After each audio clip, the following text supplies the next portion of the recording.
എല്ലാവർക്കും നമസ്കാരം. എൻ്റെ പേര് കവിരാജ്. ഞാൻ അമ്പലപ്പുഴയിൽ നിന്നും. ആഫ്രിക്കയിലെ സൗത്ത് ആഫ്രിക്കയും മറ്റ് 5 രാജ്യങ്ങളും ഉൾപ്പെട്ട എൻ്റെ ആഫ്രിക്കൻ സഞ്ചാരവുമായി ബന്ധപ്പെട്ട അവസാനത്തതും 17ാമതുമായ എപ്പിസോഡാണ് ഇത്. ഞാൻ ഇപ്പോൾ നിൽക്കുന്നത് കേപ്പ് ടൗണിലുള്ള വിക്ടോറിയ ആൻഡ് ആൽഫ്രഡ് വാട്ടർഫോൺ എന്ന ചെറിയ ഒരു തുറമുഖത്താണ് നിൽക്കുന്നത്. ഇവിടെ ചെറിയ ചെറിയ കപ്പലുകളും ബോട്ടുകളും ഒക്കെ കിടപ്പുണ്ട്. യാത്രാ നൗകകളാണ് കൂടുതലും. ഇന്നത്തോടുകൂടി തന്നെ എൻ്റെ സൗത്ത് ആഫ്രിക്കയിലെ പര്യടനം അവസാനിക്കും. ഇവിടെ ഇന്ന് നാളെ ഞങ്ങൾക്ക് എത്യോപ്യയിലെ ആഡിസ് അബാബയിലേക്ക് പോകണം. ഞാൻ ഈ പുറപ്പെട്ട നൗക ഒരു ചെറിയൊരു നൗകയാണ്. മാക്സിമം 40 പേരെ കയറ്റാവുന്നതിനകത്ത് ഞങ്ങൾ മാക്സിമം 40 പേരും കയറിയുള്ള ഒരു യാത്രയായിരുന്നു. അതിനകത്ത് ആകപ്പാടെ സ്ഥലക്കുറവും മറ്റ് കൺജസ്റ്റഡ് ഏരിയയും ആകപ്പാടെ കോലാഹലവും ബഹളങ്ങളൊക്കെ ആയിരുന്നു. അതുകൊണ്ട് ഞാൻ തൊട്ട് ബാക്കിൽ ഇഞ്ചൻ സൈഡിൽ ബാക്കിൽ ഇരുന്നുകൊണ്ട് വെളിയിലുള്ള കാഴ്ചകൾ മാത്രമാണ് ചിത്രീകരിച്ചുകൊണ്ടിരുന്നത്. അതിനാൽ അകഭാഗങ്ങളൊന്നും കൂടുതലായിട്ട് ഞാൻ ചിത്രീകരിച്ചിട്ടില്ല. എൻ്റെ ഈ നൗക മുന്നോട്ട് നീങ്ങും തോറും ചുറ്റും വലുതും ചെറുതുമായ കപ്പലുകൾ കാണാൻ തുടങ്ങി. ചിലത് മീൻ പിടിക്കാൻ പോകുന്ന ബോട്ടുകളായിരിക്കാം, മറ്റു ചിലത് ദൂരെ യാത്രയ്ക്ക് തയ്യാറെടുക്കുന്ന വലിയ ചരക്ക് കപ്പലോ ആഡംബര ക്രൂസുകളോ കപ്പലോ ഒക്കെ ആയിരിക്കാൻ സാധ്യതയുണ്ട്. ഇപ്പോൾ സന്ധ്യയോട് അടുത്തുകൊണ്ടിരിക്കുന്നു, സമയം സന്ധ്യയോട് അടുത്തുകൊണ്ടിരിക്കുന്നു. അത് കാരണം കൂടുതലൊന്നും വ്യക്തമായിട്ട് കാണുന്നില്ല. കാരണം ഞങ്ങളിന്ന് ഈ സ്ഥലത്ത് എത്തിയത് വളരെ താമസിച്ചു പോയി. കാലാവസ്ഥ നിങ്ങൾക്ക് കണ്ടാൽ മനസ്സിലാവുമല്ലോ, കാറ്റും മഴയും കോളും തണുപ്പും ഒക്കെ തന്നെ. ഞാൻ ഈ ഹാർബറിൽ ചുറ്റും കാണുന്ന കപ്പലുകൾക്കെല്ലാം ഓരോ കഥകൾ പറയാനുണ്ടായിരിക്കാം. അങ്ങ് ദൂരെ നിന്ന് സാധനങ്ങൾ നിറച്ചു വരുന്ന വലിയ കപ്പലുകളും പല രാജ്യങ്ങളിൽ നിന്നുള്ള യാത്രക്കാരെ കയറ്റാൻ തയ്യാറെടുക്കുന്ന ആഡംബര കപ്പലുകളും അതുപോലെ തന്നെ മത്സ്യബന്ധനം കഴിഞ്ഞ് തിരികെ വരുന്ന ചെറിയ ബോട്ടുകൾക്കും ഒക്കെ എനിക്ക് കാണാൻ സാധിക്കുന്നുണ്ട്. ഇതെല്ലാം കൂടി ഹാർബറിനെ ഒരു ബഹളമായ സ്ഥലമാക്കി മാറ്റുന്നുണ്ട്. എൻ്റെ ക്രൂയിസ് ഹാർബറിനോട് അകലും തോറും കണ്ട കാഴ്ചകൾ പതിയെ പതിയെ അപ്രത്യക്ഷമാവുകയും പകരം അറ്റ്ലാന്റിക് സമുദ്രത്തിൻ്റെ അനന്തമായ നീലയും തിരമാലയുടെ ഇരമ്പലുമാണ് ഒക്കെയാണ് എനിക്ക് കേൾക്കാൻ തുടങ്ങിയത്. ഈ യാത്ര ശരിക്കും എനിക്കൊരു അവിസ്മരണീയ അനുഭവമായിരുന്നു. പിറ്റേ ദിവസം രാവിലെ തന്നെ സൗത്ത് ആഫ്രിക്കയോട് വിട പറയാൻ വേണ്ടി ഞങ്ങൾ കേപ്പ് ടൗൺ എയർപോർട്ടിലേക്ക് എത്തിച്ചേർന്നു. കേപ്പ് ടൗൺ ഇൻ്റർനാഷണൽ എയർപോർട്ട് ദക്ഷിണാഫ്രിക്കയിലെ ഏറ്റവും തിരക്കേറിയ 2ാമത്തെ വിമാനത്താവളമാണ്. കൂടാതെ ആഫ്രിക്കയിലെ 3ാമത്തെ വലിയ വിമാനത്താവളവും. കേപ്പ് ടൗൺ നഗരത്തിൽ നിന്നും ഏകദേശം 20 കിലോമീറ്റർ അകലെയാണ് ഇത് സ്ഥിതി ചെയ്യുന്നത്. ഈ എയർപോർട്ടിന് ഒരു വലിയ സെൻട്രൽ ടെർമിനലാണ് ഉള്ളത്. അതിനോട് ചേർന്ന് അന്താരാഷ്ട്ര ആഭ്യന്തര യാത്രകൾക്കായി പ്രത്യേകം ഭാഗങ്ങളുമുണ്ട്. ഇത് യാത്രക്കാർക്ക് എളുപ്പത്തിൽ സഞ്ചരിക്കാൻ സഹായമാകുന്നു.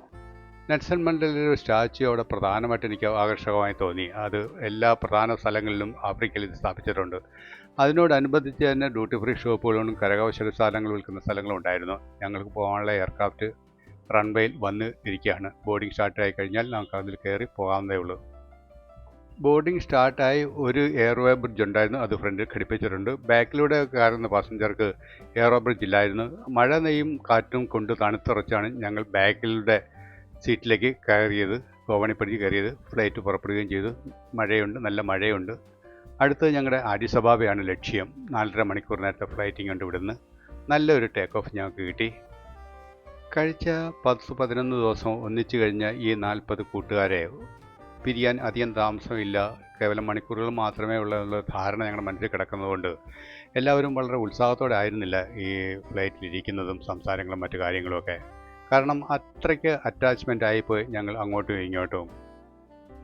രാവിലെ തന്നെ എഴുന്നേറ്റ് വരേണ്ടതുണ്ടായിരുന്നതിനാൽ പലരും ഫ്ലൈറ്റിൽ കിടന്ന് ഉറങ്ങിപ്പോയി. എന്തായാലും ആഡിസ് അബാബയിൽ നമുക്ക് എത്തിക്കൊണ്ടിരിക്കുന്നു. ഇനി അധികം താമസിക്കാതെ ആഡിസ് അബാബ എയർപോർട്ടിൽ ലാൻഡാകും. എത്യോപ്യയുടെ തലസ്ഥാനമായ ആഡിസ് അബാബയിൽ സ്ഥിതി ചെയ്യുന്ന ആഫ്രിക്കയിലെ ഏറ്റവും തിരക്കേറിയ വിമാനത്താവളങ്ങളിൽ ഒന്നാണ് ബോൾ ഇൻ്റർനാഷണൽ എയർപോർട്ട്. എത്യോപ്യൻ എയർലൈൻസിൻ്റെ പ്രധാന ഹബ്ബായ ഇത് ആഫ്രിക്കയിലെ പല രാജ്യങ്ങളിലേക്കും ഒപ്പം ഏഷ്യ, യൂറോപ്പ്, വടക്കേ അമേരിക്ക, തെക്കേ അമേരിക്ക എന്നിവിടങ്ങളിലേക്കും വിമാന സർവീസുകൾ നടത്തുന്നുണ്ട്.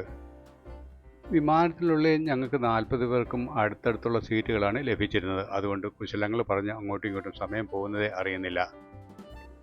തിരുവനന്തപുരത്തു നിന്നുള്ള അനിൽ സാറും ഒപ്പം പയ്യന്നൂരിൽ നിന്നുള്ള രവീന്ദ്രൻ സാറും അതുപോലെ തന്നെ മറ്റ് എല്ലാവരും അടുത്തടുത്ത് തന്നെ ഇരിപ്പുണ്ട്. ഞങ്ങൾ പലതും പറഞ്ഞുകൊണ്ടിരിക്കുകയാണ് ഇങ്ങനെ. ഇനി ഏതാനും നിമിഷങ്ങൾക്കുള്ളിൽ തന്നെ അല്ലെങ്കിൽ മിനിറ്റുകൾക്കുള്ളിൽ തന്നെ ആഡിസ് അബാബയിൽ ലാൻഡാകും. വെളിയിലേക്ക് നോക്കി എനിക്ക് കണ്ണഞ്ചിപ്പിക്കുന്ന ദർശനമാണ് കിട്ടിയത്.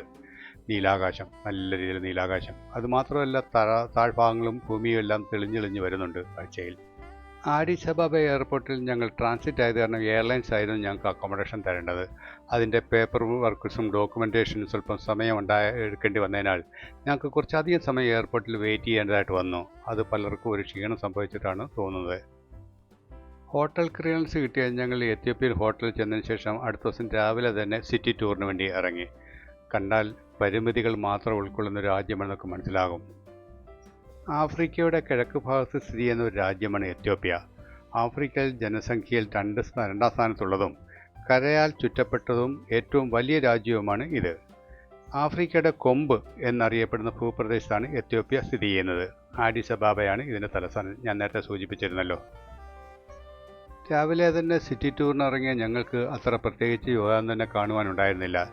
ദരിദ്ര രാഷ്ട്രമാണ് എത്യോപ്യ എന്നുള്ള നമ്മുടെ ധാരണയെല്ലാം ശരിവയ്ക്കുന്ന രീതിയിലുള്ള കാഴ്ചകൾ മാത്രമാണ് അവിടെ കാണാൻ സാധിച്ചത്. തൊഴിലാളികൾ അങ്ങോട്ടും ഇങ്ങോട്ടും തൊഴിൽ തേടി പോകുന്നതും ബസ്സുകളും വളരെ വില കുറഞ്ഞ വാഹനങ്ങളുമാണ് തെരുവിൽ കണ്ടതും എല്ലാം ഒരു പ്രത്യേകതയാണ്. സൗത്ത് ആഫ്രിക്ക എന്ന സമ്പന്ന രാഷ്ട്രത്തിൽ നിന്ന് വന്നതുകൊണ്ട് നമുക്ക് കൂടുതൽ ഇത് വ്യക്തമായിട്ട് മനസ്സിലാകാൻ തുടങ്ങിക്കഴിഞ്ഞിരുന്നു ഈ യാത്രയിൽ. പക്ഷേ എത്യോപ്യയ്ക്ക് വളരെ സമ്പന്നമായ ഒരു ചരിത്രമുണ്ട്. ലോകത്തിലെ ഏറ്റവും പുരാതനമായ സംസ്കാരങ്ങളിൽ ഒന്നാണ് ഇവിടുത്തേത്. മനുഷ്യൻ്റെ ആദ്യകാല ശേഷിപ്പുകൾ ഇവിടെ നിന്നും കണ്ടെത്തിയിട്ടുണ്ട്. അതുകൊണ്ട് തന്നെ മനുഷ്യരാശിയുടെ കളിത്തൊട്ടിൽ എന്നും ഇതിനെ അറിയപ്പെടുന്നുണ്ട്. യൂറോപ്യൻ കോളനിവൽക്കരണത്തിനെതിരെ വിജയകരമായി ചെറുത്തുനിന്ന ഏക ആഫ്രിക്കൻ രാജ്യമാണ് ഇത്. ക്രിസ്തുമതവും ഇസ്ലാം മതവും ഒരുപോലെ സ്വാധീനം ചെലുത്തിയ രാജ്യമാണിത്. ഇവിടുത്തെ പൗരാണിക പള്ളികളും കോട്ടകളും ശില്പങ്ങളും യുനെസ്കോയുടെ ലോക പൈതൃക പട്ടികയിൽ ഇടം നേടിയിട്ടുണ്ട്. ഇതിനിടയിൽ ഇത്യോപ്യയുടെ കോളനിവൽക്കരണത്തിനെതിരായി പോരാടിയ ധീര ആൾക്കാരുടെ സമരസേനാനികളെ പേര് കൊളുത്തിയ ഒരു ഫലകവും ഞങ്ങൾക്ക് അവിടെ കാണാൻ സാധിച്ചു. അവിടെ നിന്ന് ഞങ്ങളെല്ലാവരും ഗ്രൂപ്പ് ഫോട്ടോ എടുത്തതിന് ശേഷമാണ് ഞങ്ങൾ യാത്ര തിരിച്ചത്. എത്യോപ്യയുടെ ഭൂപ്രകൃതി വളരെ വൈവിധ്യമാർന്നതാണ്. മലനിരകളും പീഠഭൂമികളും താഴ്വരകളും ഇവിടെ കാണാം. ടേബിൾ മൗണ്ടൻ പോലെയുള്ള വലിയ മലനിരകൾ ഇവിടെയുണ്ട്.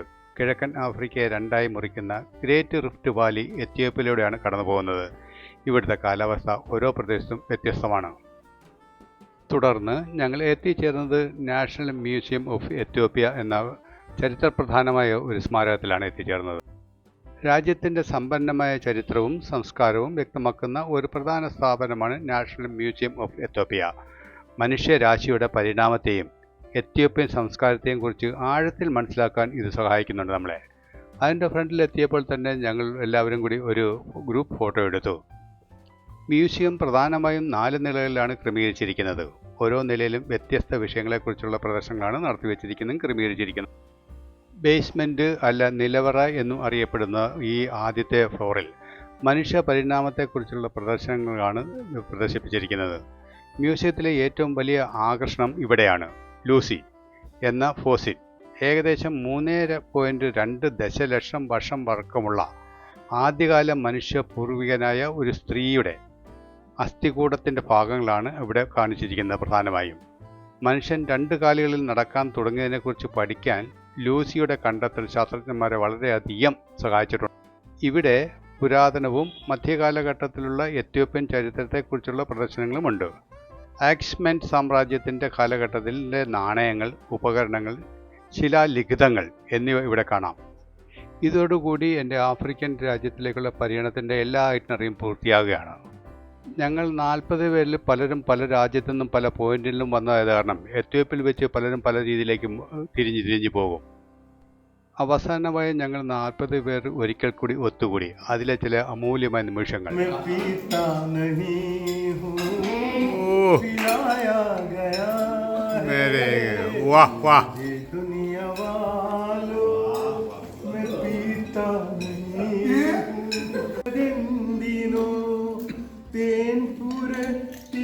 മുള്ളുകൾ നീ കരളിലെറിയുവതെന്തിനോ എഴുതിയ കിളികളെ മെരിനാലേ സുന് ദർദ് ഭരി മെരിനാലേ. ഈ ഗാനങ്ങൾ ആലപിച്ച തലശ്ശേരിയിൽ നിന്നുള്ള ബാങ്ക് റിട്ടയർഡ് ഓഫീസറായ വേണുഗോപാലൻ സാറിന് നന്ദി നന്ദി നന്ദി. ആഡിസ് അബാബ എയർപോർട്ടിൽ നിന്നും ബോംബെക്ക് പോകാനുള്ള ഞങ്ങളെ കാത്തു കിടക്കുന്ന വിമാനമാണ് ഇത്.